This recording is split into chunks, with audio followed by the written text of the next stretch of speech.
I'm looking at this letter E, I can start to see these little anchor points.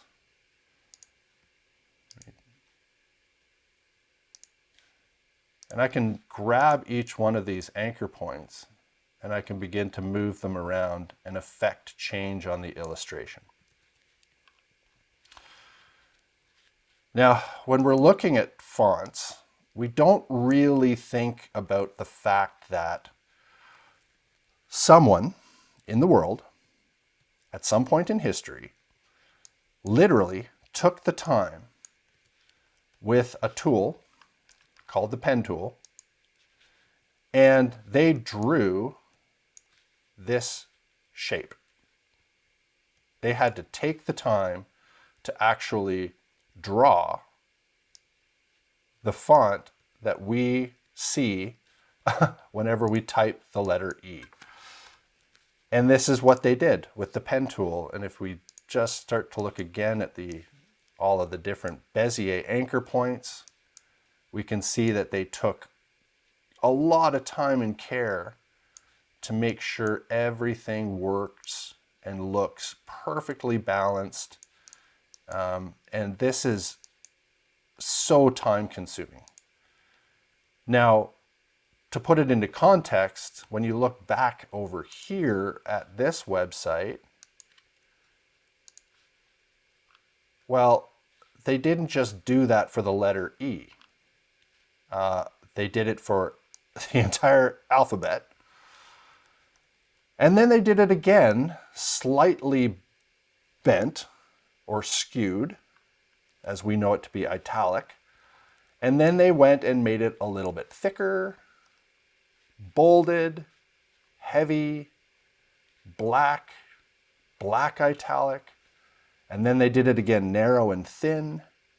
So in other words, look at the sheer number of illustrations that had to be created. Each one of these letters is a drawing that somebody created inside of Illustrator. There are other tools for making fonts, like Fontographer, but what we're not talking about is something like this. Let's just put out, oh, right, there's not just letters in the collection. We also have the ampersand and exclamation points and the @ symbol. And once more, we can always grab that object and expand it. And when we do the expansion, we can dig in and really see the anatomy of this object that they illustrated. Just amazing how much time and effort, if you can think about that, goes into generating our typesets. That's why when you come across these companies, you find out that, yeah, this is actually really expensive and really time consuming. $1,250. So this is normally like $2,100, $2,200. Or you can just buy condensed heavy because that's what you want to work with in your animations, in your motion graphics, in your titles, and in your presentations. You can just buy one for $35. Or we can search the web for beautiful typefaces that we can use for free. Enter this wonderful organization over here. Our good friends over at Google have created their own library of fonts for us to use.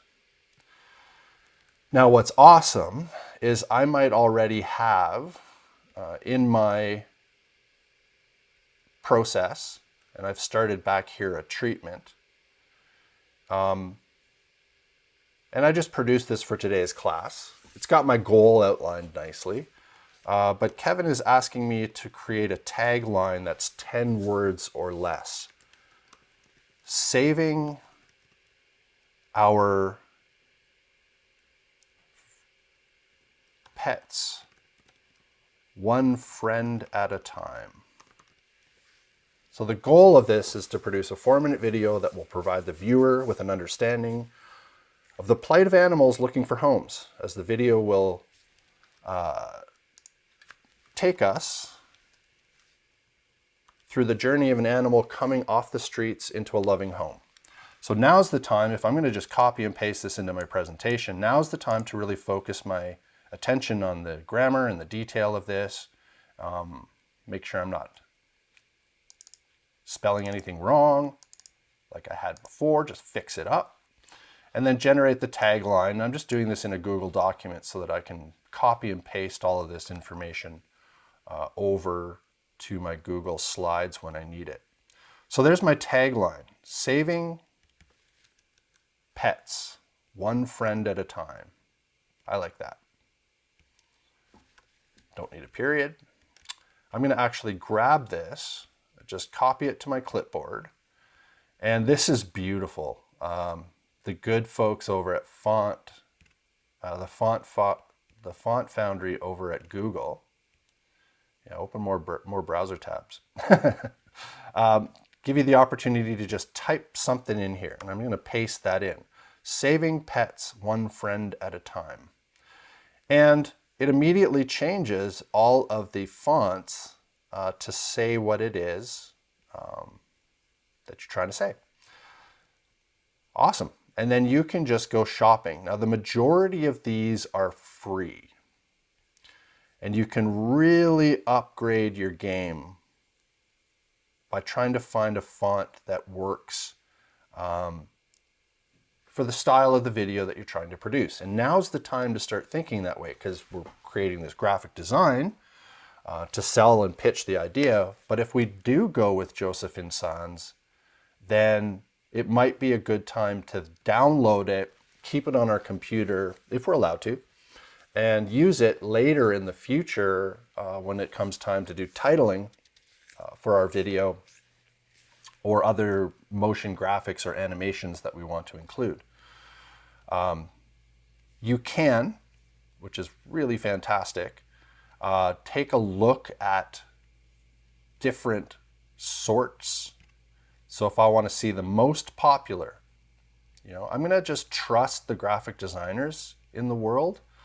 And a lot of these fonts are being used on websites. So you have to be mindful that they're not just popular for graphic design, for print, but they're also popular for graphic design being used on websites. And I really like the rounded nature of this. It's got a nice soft feeling to it, and it might really support the purpose of what I'm doing. Now it says here that Johnny Pinhorn created Poppins, and it's part of the Indian Type Foundry. So maybe I can get this for free. From time to time, you might come across a font that says you have to buy it, and check it out. There's all the glyphs. In other words, the special characters that are included. And it's neat because they actually give a little bit of a story. And every good font has a story. And there's the link to this person's GitHub. And it's given away for free. So thank you very much, Ninand Kale, who's probably a graphic designer out there in the world who's just trying to get a name for themselves. And yeah, awesome. And I can very easily just download the family here. And when I do, it pops onto my computer like this. I'm going to show it in Finder. Double click on it. And it is a big old family. Like, it is a huge set of files. So all of those different, the bold italics, all of that is coming in. And all I need to do on a Mac is go into this program called FontBook. Super awesome. And I think if I double click on that file, then all I need to do is hit install font. Or I can grab all of these and just drag them in.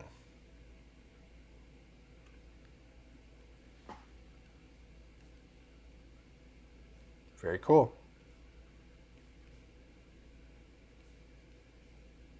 Very beautiful. Now, in theory, I've got pop-ins installed on my computer now. I can actually jump back into Illustrator as a software. I don't know if I have to restart it or not. I think that changed in the newest versions since about 2020. The font is auto-magically here.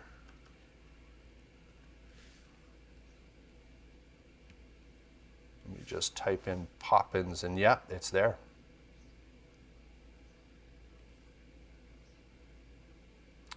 For free.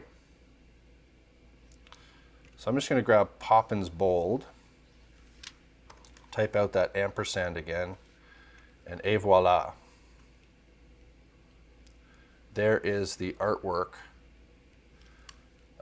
that this fine person has generated using a tool like Illustrator. Object expand, just out of curiosity. And I can take a look at how this was actually made. Very, very time consuming. Every one of these anchor points was laid down by hand by some artist in the world and tweaked just right so that I could have a free font experience from Google, which is incredible. Now, I'm just explaining this to you all for a few reasons. I want you to, first and foremost, gain a really high level of respect for type. It is literally, I would say, in graphic design, a good 30 to 40% of the story. It's going to set the foundation for the feel of your document.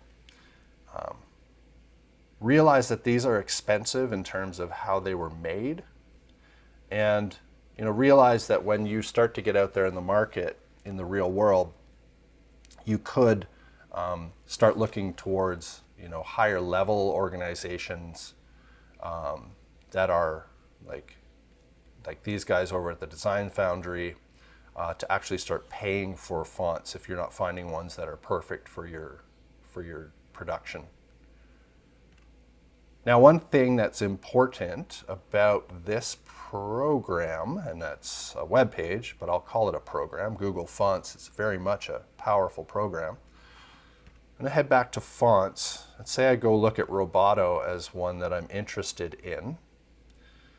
They do something really powerful, and from time to time you can find other fonts that work with this font. So there's glyphs, about, and the license, very important. The Apache license means it's open source. There's a lot of articles written about how to choose good font faces. But what I'm looking for here seems to have changed. What they used to do in the past is they would offer you the ability to look at other families that relate to this. And I'm not seeing it here anymore.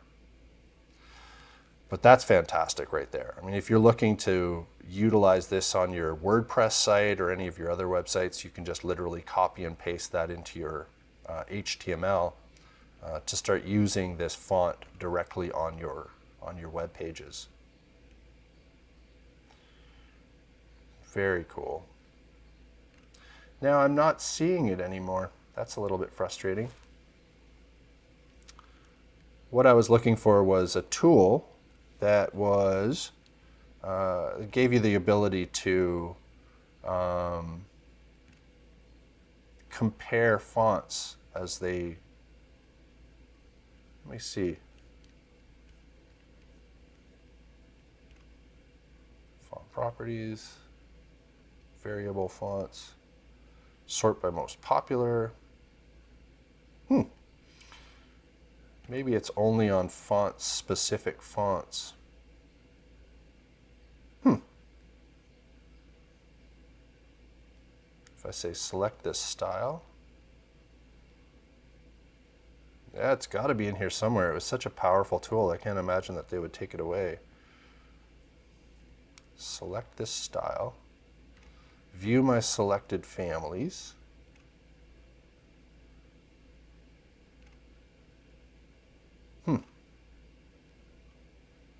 Yeah, they took the tool away. That's odd. I guess it wasn't really functioning well for graphic designers, but it used to actually say, like, if you're choosing Open Sans, then here's a couple of other font families that go with it. Anyway, I could talk about fonts all day, but I think I've got my point across. So let's hop into actually building out the treatment. Now, I'm asking for you to grab images from out there in the world. So over here on week 7, I do have a long list of places to get images.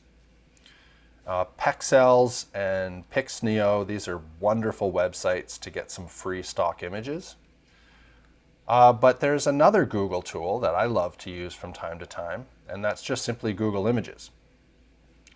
Now, I know what my theme is. I want pets.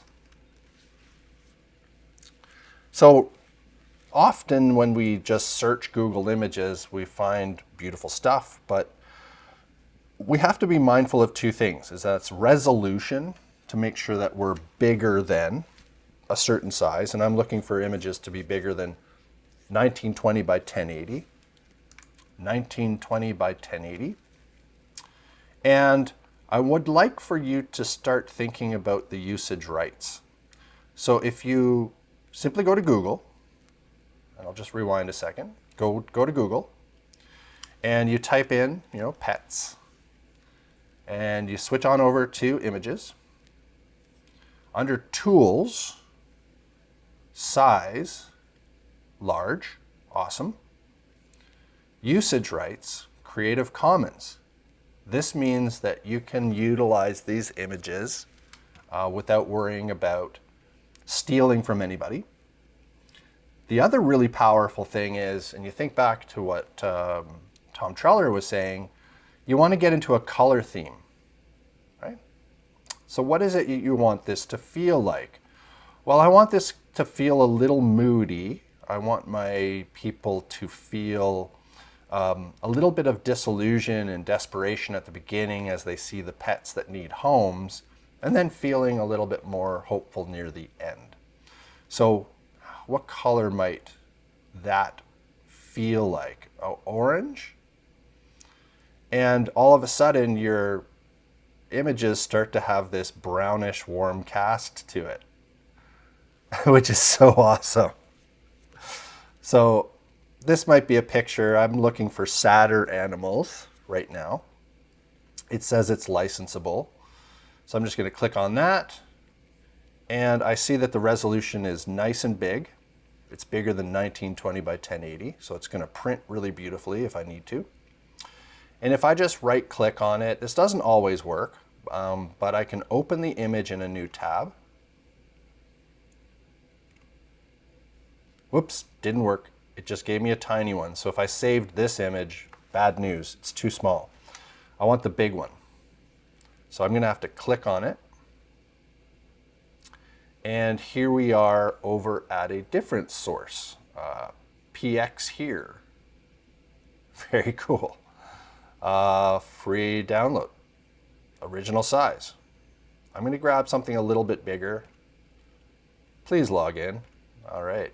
Well, that's not going to work right now, but you see the point. The hunt for pictures can take you some time, but it's fun. I always love this process. That looks like a lonely dog. Question came up. Let me just double check back here. Can we download any image even if it has copyright? I think for this assignment, I'm going to say yes. because we're not really using these photos out there in the world. We're not sending it off to a real client. If you were in your own marketing agency, then I would say you would absolutely have to pay for the images from stock photo sites or use royalty-free ones. I think you're going to be amazed, though, for this reason. How many images are uploaded to the internet every day? Well, there's only 1.8 billion images uploaded to the internet every day. So chances are you're going to come across some stuff that's open source or free. I mean, this is me just looking at free, copyright cleared, brown pictures. I don't have any birds in mine yet. Anyway, high resolution. Maybe I'll put that in my mood board. Even our good friends, the avians, they need homes too. So I'll click on that image and we'll see the full-sized picture. It's not the most amazing image, but I'm just going to use it for my mood board. So I'm going to throw that in there as. And I've already started a list. I've grabbed a bunch of stuff just to get myself started today. I've got that naming convention you know so well from our videos.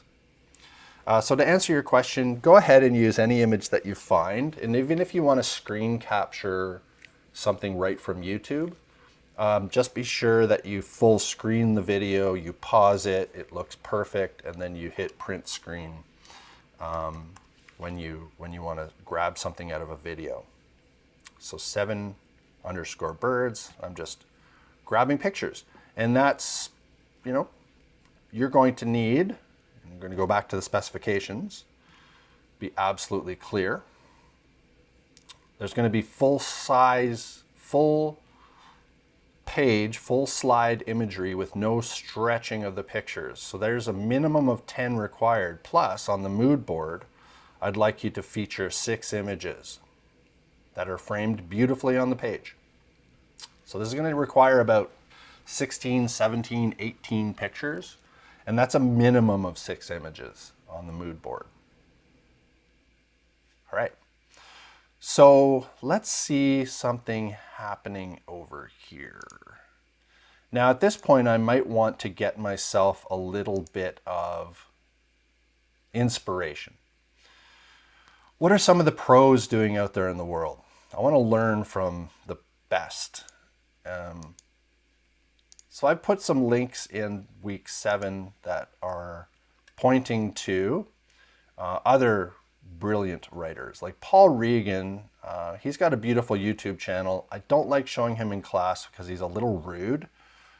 He's a straight shooter, but he's a bit rude. He might speak to you and your sensibility, but yeah, he swears, but whatever. That's his style of doing things, and I just don't like sharing it in class. But Paul Regan's YouTube channel is very powerful. Pedley and Paul Regan, they've got awesome examples on their websites. For example, on this site here, on Pedley's website,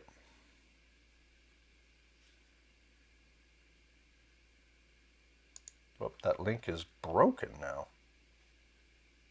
Weird. Let me go over to Paul Regan's Ghostwriter site. All right. So he's got a bunch of links here to treatments that he's created.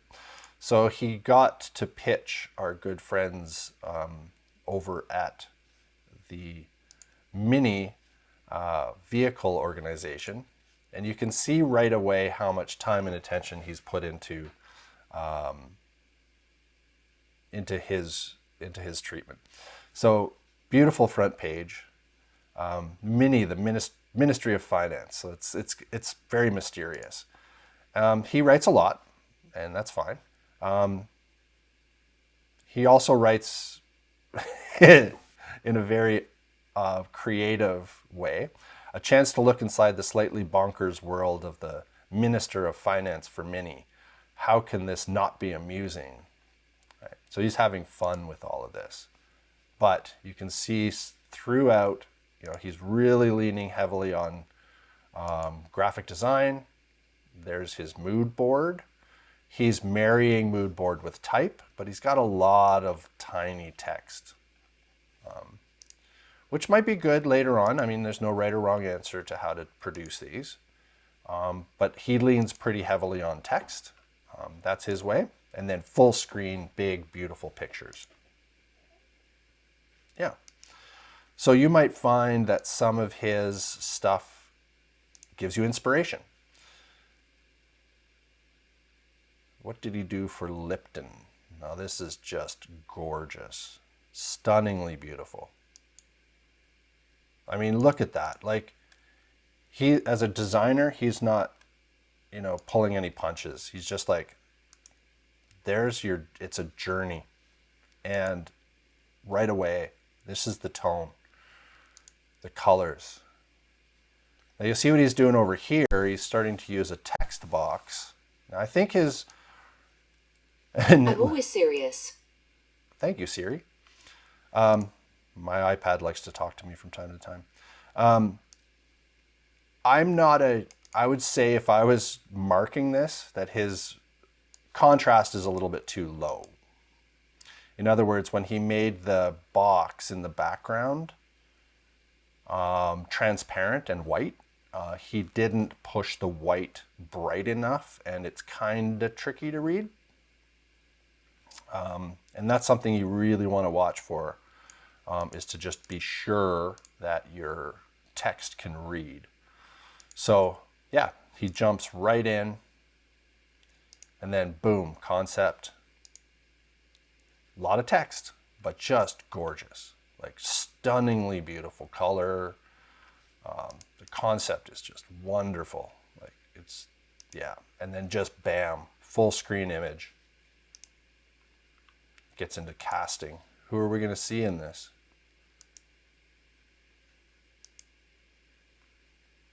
Something very strange about this treatment. Concept. We're going to be in India. India. And then Caucasian lady. All right, sure. Okay. Sure. But anyway, yeah. So just lean on the pros. Find yourself some rock solid inspiration. What do we got over there as a comment? What size do we have to use in terms of the Google Slides presentation? Yeah. I'll get to that when we open up the slides, because it's a multi-purpose. So the file that we're generating is going to be used in two ways. We're going to have the slide deck that we can use if we're in front of the client doing a presentation, or we might be able to print this thing off if we needed to hand it to somebody and they wanted to write notes on it, or they wanted to pass it around their office. And the beautiful thing about Google Slides is that you can share the link, right? And other people can gain access to it. And if it's part of your creative team, they can make changes to it. Not an easy thing to do with, well, it's getting easier now with PowerPoint, with Office 365. But yeah, anyway, it's just a wonderful tool to be able to get your stuff out there. But we do have to keep in mind that this is going to be also for print. So we'll talk about resolution in a bit. So yeah, this is what he put together for Danone yogurt company. Full screen, big pictures, hope.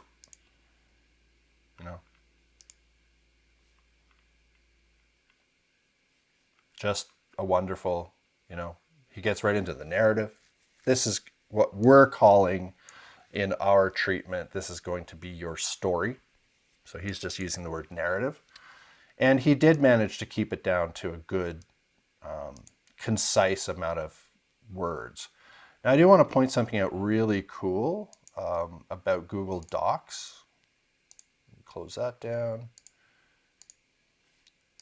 If you're working in this world, and I'm just going to grab his words. And unfortunately, when you steal stuff out of a PDF, it's often broken in terms of where the hard returns are. But you can always just highlight type, and under tools, if you go to word count, and I love this, it'll tell you what is currently highlighted.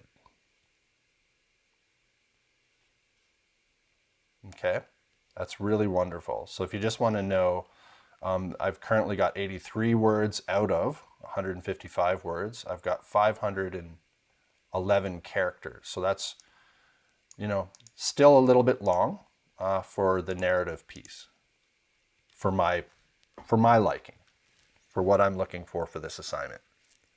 And it is a challenge to keep your words down to 50, but that's what he wrote for his. Yeah, I just wanted to show you that. If you're working in Google Documents, you can always highlight the word. If you wanted to know what the word count is, highlight the words and then just jump into word count. I love working in Google Documents just because it's so shareable, especially with my teams, and it's got some really powerful features. I do want to point this out before I leave fonts behind.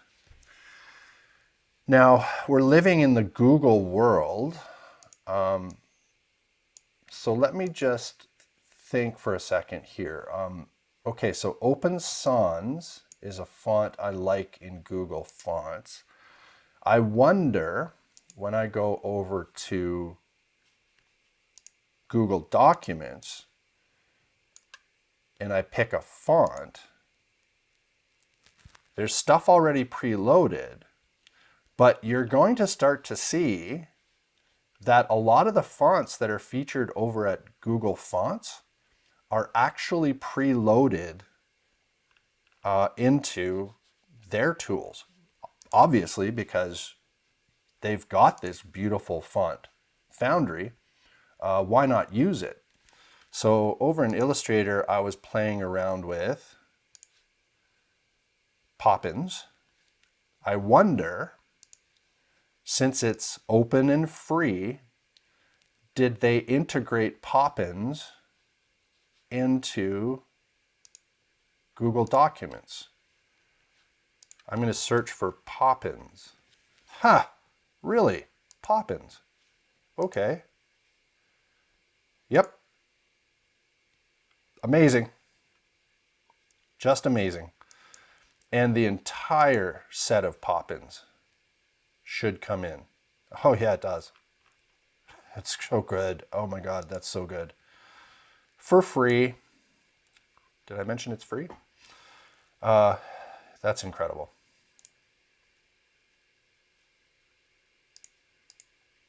Yep. And you can really step up your graphic design game leaning on these fonts. And we don't have to pay $850 to get these really high-end fonts while we're still learning how to do our layout. All right, so we know the tie-in between Google Fonts, how awesome and important fonts are. We've got some inspiration looking at some of these. He's got beautiful fonts and typeset. He's even going so far as to highlighting things, which is kind of neat. But one thing to keep in... I didn't get that. Could you try again? All right, Siri, you gotta stop listening to me. I'm gonna shut my iPad off. I can't help with that. Go to sleep, iPad. He keeps talking to me. Okay. Oh, look at that's terrible. I'm sorry. Paul Regan, you fail. I can't read that. When you put white on top of something that's got that low contrast, that's got that low value, it's not good. He tried to fix it with a black outline, but that never works. Sometimes it can, but I'm joking. His stuff is really great. Anyway, yeah, just keep in mind, there's this important concept known as white space. This text is not pushed right up against the person in this shot. He's giving the text a lot of room to breathe, is often a term that we use in graphic design. You know, things just fit where they're supposed to fit, and there's space. The margins off the side are considered, off the top. I'm trying to find another good example. Yeah. Yeah, everything is really, he's taken a lot of time to consider all of these rules of graphic design. That's a noisy page. I'm not in love with that. Anywho, we'll leave that behind. So for now, I'm just going to hop in and start building out my project. So I'm over here at Google Slides, and you can see I've got all of these old assignments that students have shared with me back in 2021. And that's awesome. I still have access to them. And I'm going to create myself a new presentation. Now, I think because modern screens are a 16:9 ratio, in other words, they're, a lot wider than they are tall. And the majority of the time, we're going to be looking at these on screen. We're just going to leave the presentation well enough alone. So I got to give this thing a title to begin with. So I'm just going to make it easy on myself. I'm just going to grab the title. And this is considered to be assignment 1.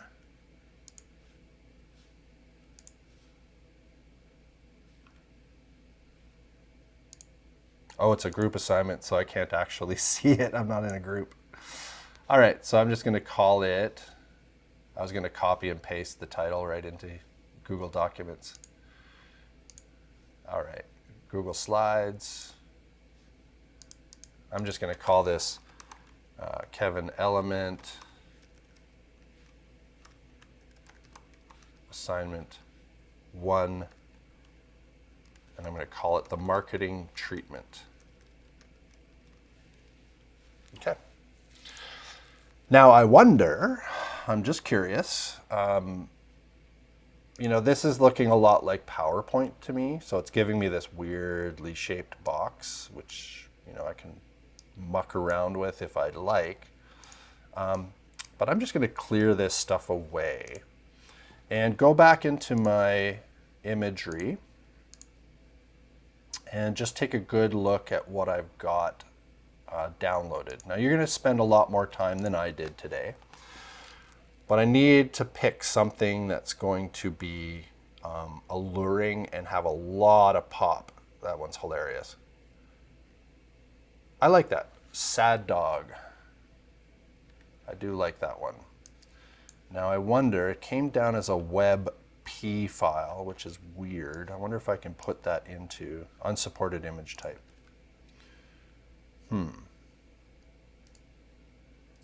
Let's see if I can't fix that. Open with preview file. I'm going to export, and I'm going to cook this up into a JPEG. I'm going to fix this file up. It's funny because last week we talked about encoding and re-encoding video.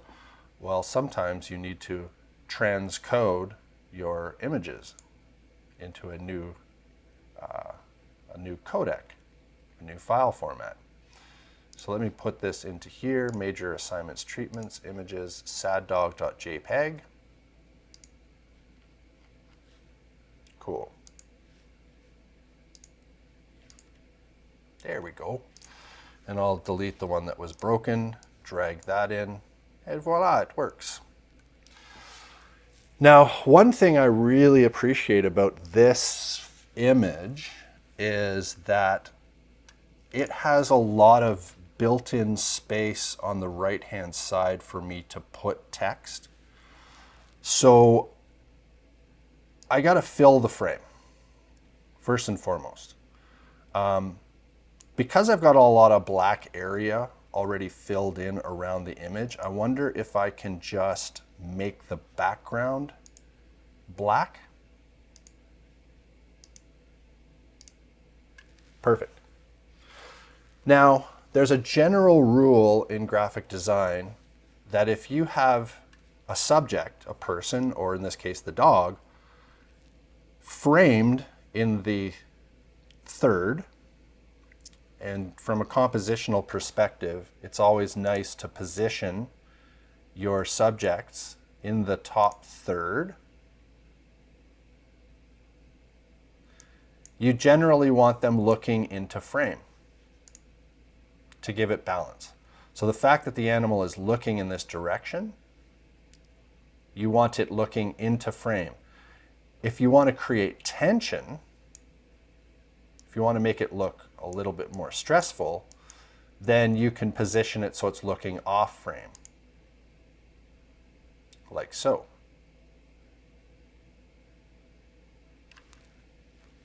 Creative decision. We'll see what happens. Let's start playing around with type. So I'm going to just put down a text box and I'm just going to type in, and luckily I've got my stuff all saved up back here. Saving pets, one friend at a time. I copy that to my clipboard and I'm curious, is it going to paste it down using the same font that I just picked up from my Google document? Let me just change this over to white text.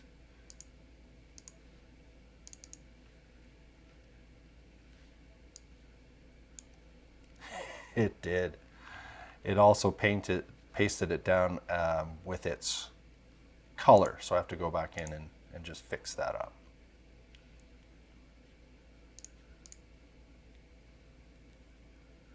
Very cool.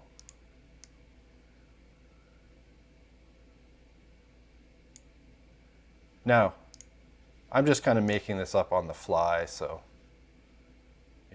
give me some latitude here. I'm going to throw this down here, saving pets one friend at a time. I've opted to put my subject over on the right-hand side. The image appears to be full screen. And instead of me trying to scale this, which is really annoying, I'm going to instead use the font size tool. Don't go into the themes. Please, do not use any themes. It's not going to serve you at all. Use your eye, pick a beautiful font, go over to Google Fonts, take a look at what's popular, and then take the time to really just, fill out the frame.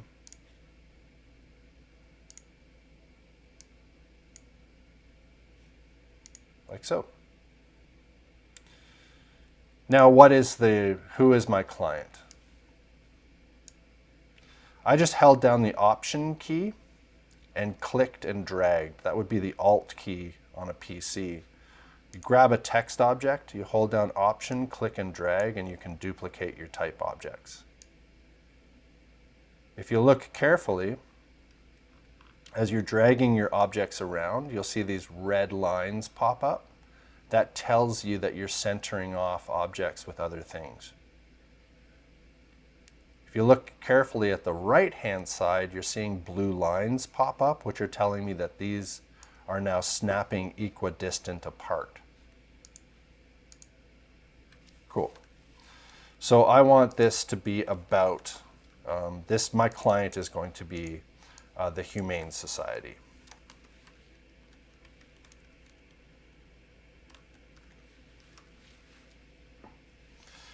And I'm not going to muck around with the text box trying to make it bigger. I'm just going to highlight my type and make it plus, plus, plus, plus, plus, plus, plus. go for 48.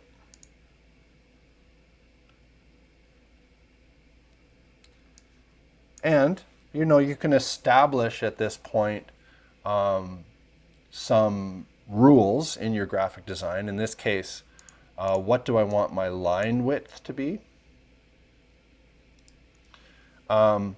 Which is really awesome. If you right click on it and go into your formatting options, you got your size and rotation, your position, your text fitting. It's got its indentation, if you want to get into that jazz. It's padding. But what I'm looking for specifically, format text,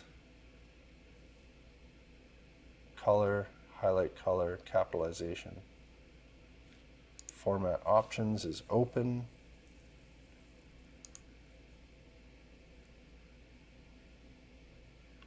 That's an important one to keep in mind for later. Lock aspect ratio.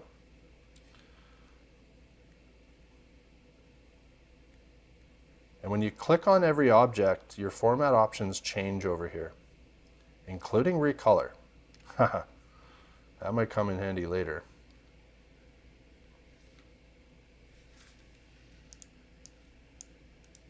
So what I'm looking for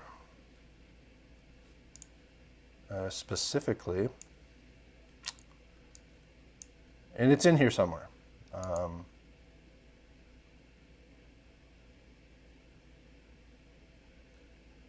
There it is, line and paragraph spacing. So I'm looking for the line spacing, custom spacing. So what's my line spacing? Now might be a time to just say 2. If I like that. I don't like that at all.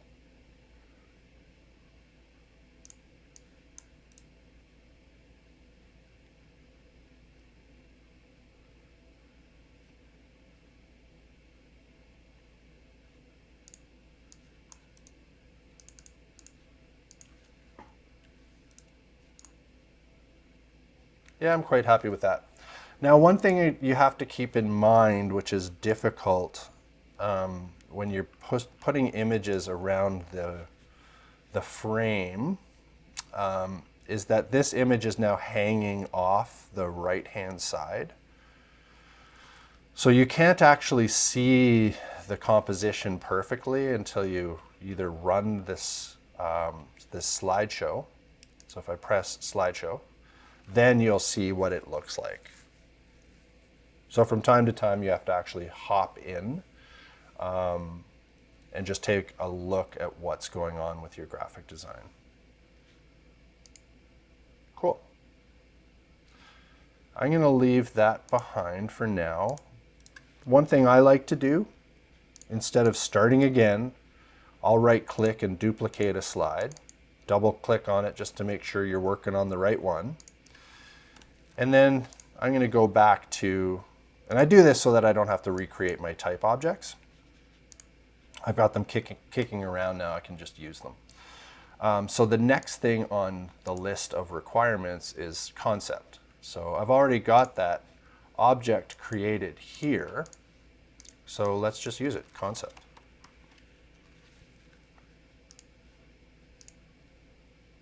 Maybe reposition it.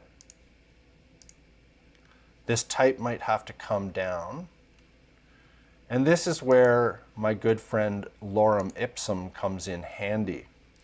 Because if I go here and say, Kevin's asking for roughly 40 words, generate lorem ipsum. All right. It just put out 40 words. That's between 30 and 50.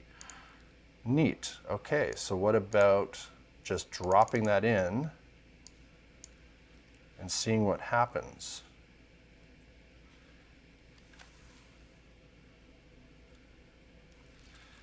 Am I allowed to edit paste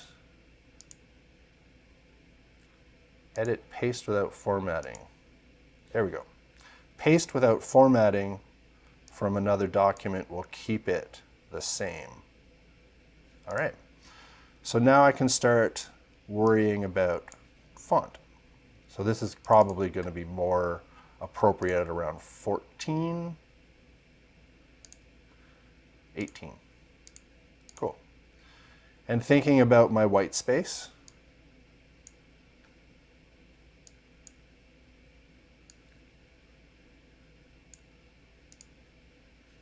and I do want to give this a little bit of room to breathe off of the top and bottom. So I'm going to drop that down to 18, maybe 17. 18, 17.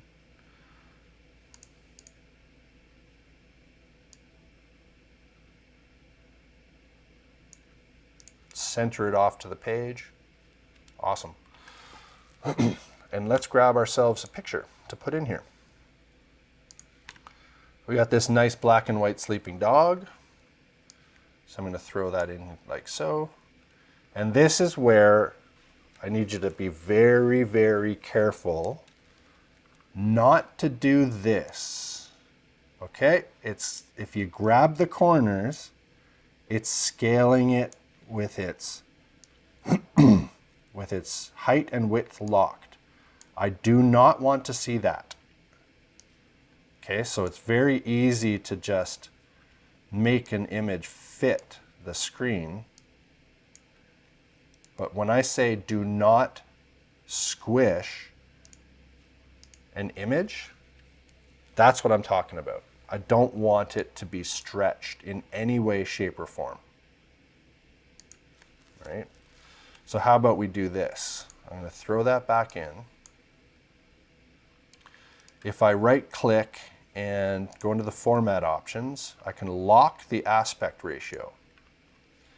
Now in theory, when I bring it down, nope, doesn't help. It still wants to let me squish it. So be sure to grab it from the corners when you're scaling. And you might need to scale it out of the actual frame size to get it to fit in there. And then order send to back.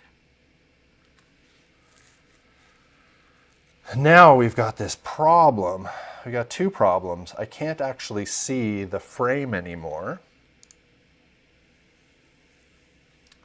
It does have this grid view, which allows me to jump out and see how that frame is looking. Jump into slideshow to actually see what this is looking like for real. So it doesn't have enough.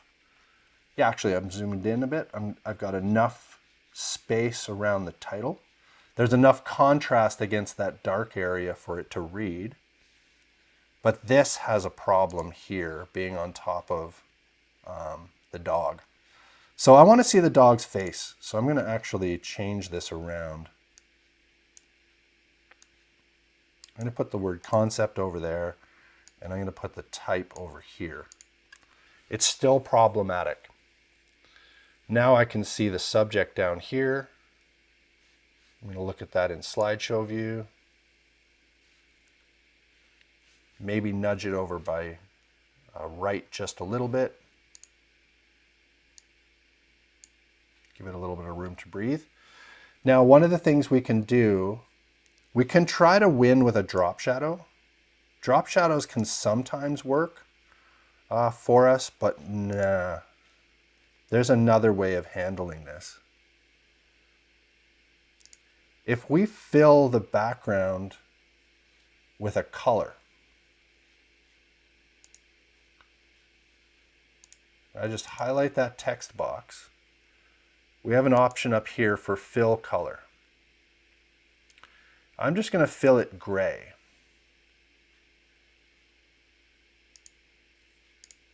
Now that's not very attractive at all,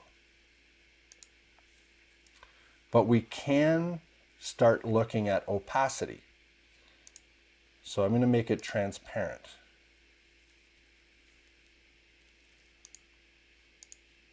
Now, where are the opacity settings? Custom. There it is. That's what I'm talking about. So I can make it dark and somewhat transparent. So I'm going to make it 50% see-through. Beautiful. Awesome. I love it. Now sometimes, I'm going to go into slideshow view. It doesn't really look amazing right now. There's a trick I want to show you when you're doing these little transparent boxes in graphic design. Sometimes it's really beautiful to fill from top to bottom and make a perfect column.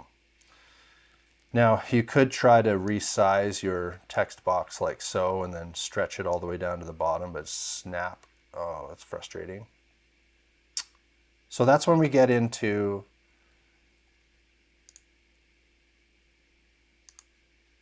position. Somewhere in here, text fitting, top padding, there we go. So you highlight your text object, and then under text fitting, you can start pushing it down from the top. And then the bottom, you can create padding below. Slideshow.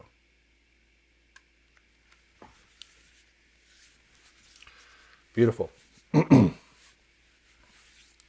Now over here, I'm finding I'm getting a lot of low contrast moments where the white highlights on the rocks are not allowing my text to pop.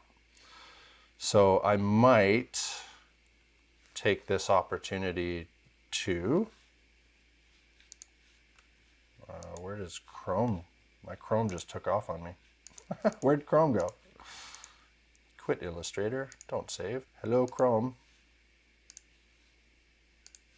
Is it because I'm in slideshow view? Yeah, that's right. Hit escape to get out of slideshow view. All right. So this might be, because they're headers, you can have a lot of fun with them. Like you might want to rotate them. Size and rotation, let's just rotate it 90 degrees. Maybe we want to bring it down the side.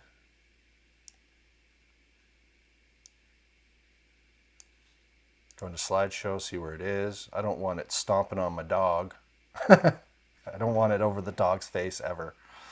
So I think it was better where it was. Like that. Slideshow. So I do have to address that problem with contrast. So I think because it's a title and I don't want it to be the focal point, a drop shadow might do very, very well.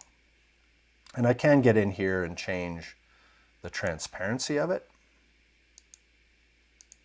Make it darker if I want. Change its distance. There's lots of power in here. Yeah, just having that drop shadow made that pop. And maybe while I'm at it, if I'm going to be throwing drop shadows around, can't hurt to just put it on this as well. Well, sadly, it's drop shadowing the entire transparent box. So if I highlight the type, can I do it internally? No, it's doing both the text and the box. So I'll just leave that well enough alone. And then take a chance to think, you know, the overarching design, if you remember me searching Google Images, I was looking for brown pictures.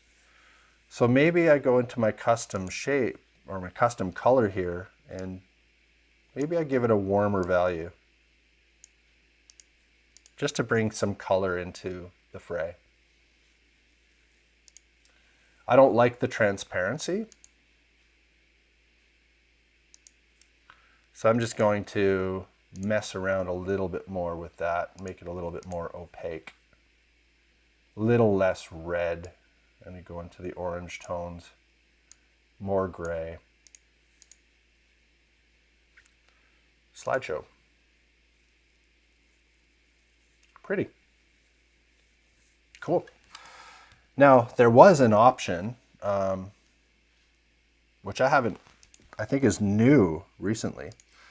If I'm highlighting the picture in the background, it's got this recolor. Recolor? Really? That's really powerful. Amazing. That just brought it right in with a single click. It just brought it into, yeah. It brought it into the color range that I was looking for. Awesome. And now I'm just going to grab my stuff out of here because this is what I want to put in, the goal here. This is what I want to use for my concept. So I can, over here on Google Documents, look at my tools, word count. How are we doing for words? Ugh. A little bit high on the words there. Just in lieu of time, I'm just going to paste it in as is.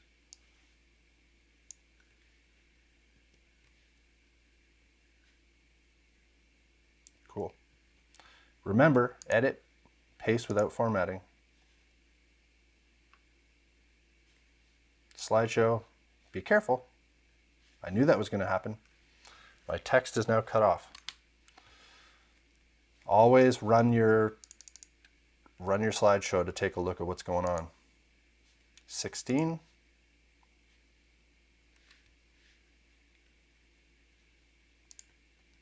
Now 16 is quite huge for interior font size.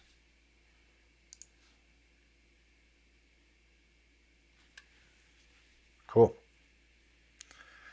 I'm not totally satisfied with the padding on the left side of the text. So I'm actually going to highlight that and go into my text fitting and just give it a little bit of padding on the left and a little bit more on the right. Slideshow. Padding at the top is broken now, so fix it up. And what's great here is that I'm actually taking the moments to just set this little box up, and I can reuse it over and over again. Love it. Love it, love it, love it. Now I might, want to think about the end of my video where I'm going to be cooling everything off and making it a little bit more warm and inviting. So maybe at this point I'm going to bring blue into my design.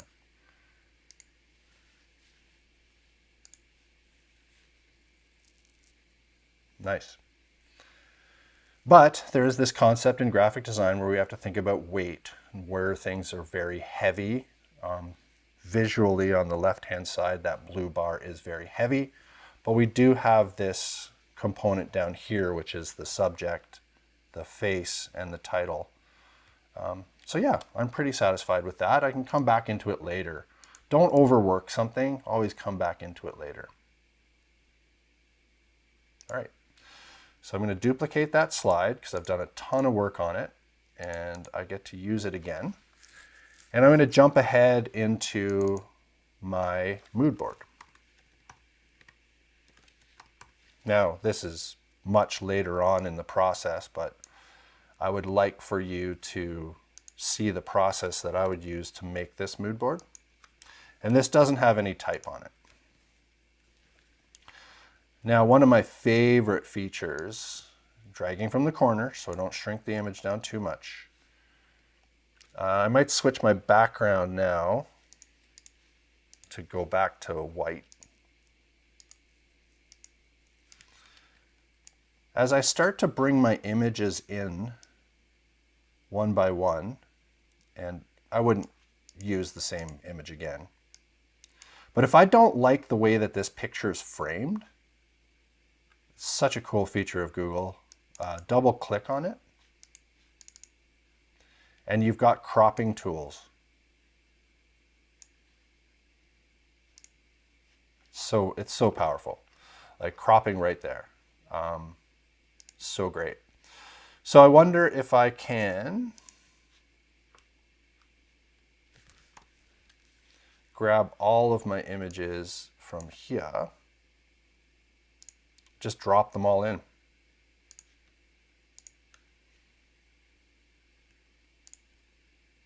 Will it let me do that? Yay.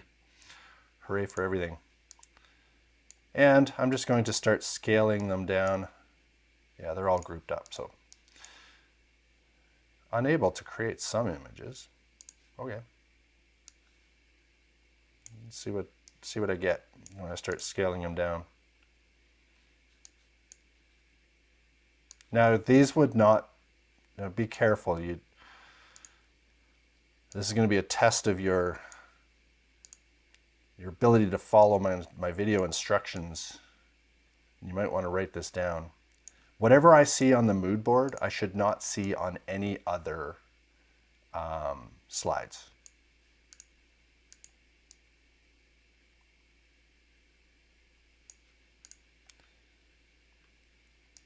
And I'm just placing these things in here to fill up the space. Always dragging from the corners.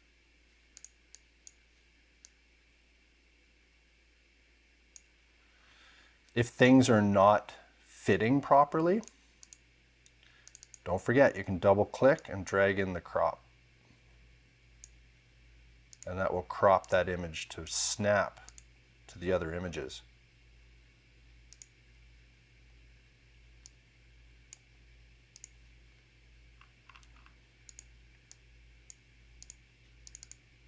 Let's get that to snap out there.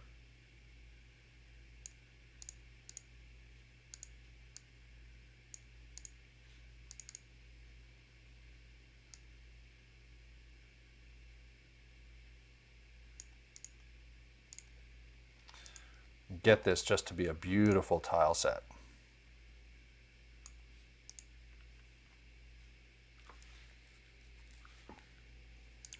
And if things are on top, you can always right click, order, send backward, or send to back. Don't forget about that contrast, so mood board would probably be better up over here.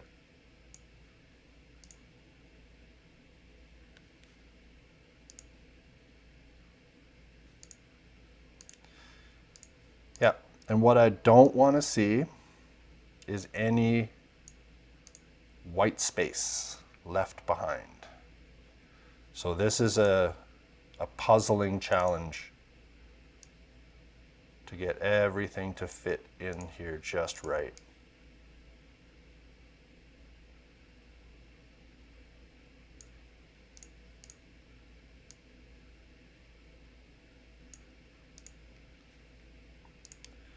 Not an easy challenge, I won't lie.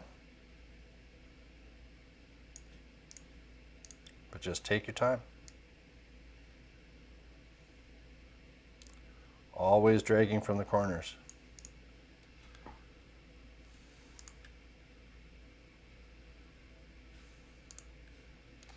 Run the slide. So I've got a lot of little spaces to fill out here. And I don't want to see any white space on the mood board. I want all of the borders to be perfectly snapped together.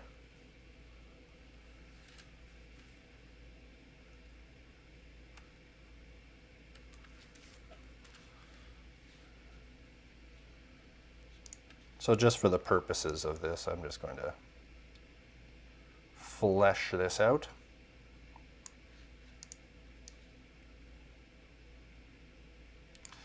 And if things are hanging off the side of your slide, outside of the file, that's fine. If it's outside of the slide, like it is down here, that's awesome. You can grab a couple of images at the same time and scale them by holding down the Shift key, select one, Shift, choose the other, scale these both up.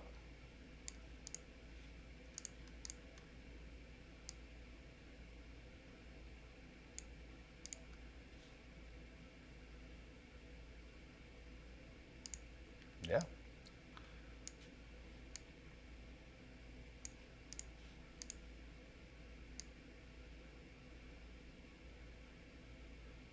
Look what I'm doing. I don't want any of that. Okay? Ever, ever, never. No stretched dogs. Okay? No stretched pictures. It's funny, it won't even let me do it. None of that. Always grab your corners.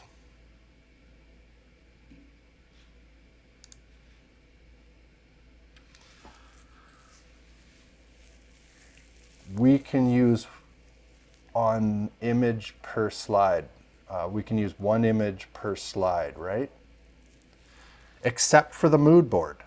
The mood board has to be 6 plus images. A minimum of 6 images on the mood board. But every other slide, must have full page imagery.